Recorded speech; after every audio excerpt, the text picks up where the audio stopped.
Welcome to வழி தேடி. நான் உங்கள் தொழில் பிரேமா கோவிந்தராஜ். நம்ம வீட்டில் எப்போவுமே மகாலட்சுமியோட வாசம் நிறைஞ்சு இருக்கணும் அப்படின்னா இந்த ஒரு 10 விஷயங்களை கடைப்பிடிச்சாலே போதுங்க.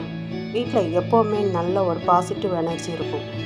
மகாலட்சுமி இருக்கிற வீடுகளில் எப்பவும் ஒரு பாசிட்டிவ் வைப்ரேட் இருக்க தாங்க செய்யும். இந்த 10 விஷயத்தை நீங்கள் ஃபாலோ பண்ணி பாருங்கள். வீட்டை எப்போவுமே சுத்தமாக வச்சுக்கோங்க. காலையிலையும் மாலையிலையும் வாசலில் தண்ணீர் தெளித்து கோலம் போடுங்க. மாலை நேரம் கட்டாயம் விளக்கேற்றுங்க. மாலை 2 வேளையும் விளக்கேற்றுறது நல்லது. முடியாதவங்க மாலை நேரம் கட்டாயம் விளக்கேற்றுங்க.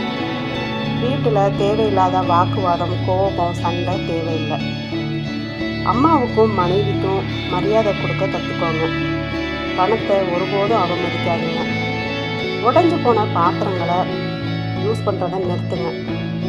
வியாழக்கிழமை வெள்ளிக்கிழமைகளை விளக்கேற்றினதுக்கப்புறம் லட்சுமி ஸ்லோகம் சொல்ல ஆரம்பிங்க. பசின்னு வந்தவங்களுக்கு உங்களால் முடிஞ்ச உதவியை பண்ணுங்க. ஒருவேளை உணவாது கொடுக்கறதுக்கு முயற்சி பண்ணுங்க. மனசு நிறைய நன்றி சொல்ல மறக்காதீங்க. பெரியவங்க சின்னவங்கன்னு இல்லை, எல்லாருக்குமே மனசார நன்றி சொல்லி பழகுங்க.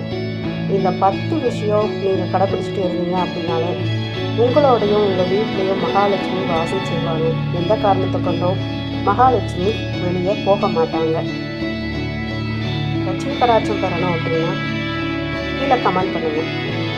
உங்களோட எப்பவும் மகாலட்சுமி துணை இருப்பாள் அப்படின்னு கடவுளை வேண்டிக்கிறேன்.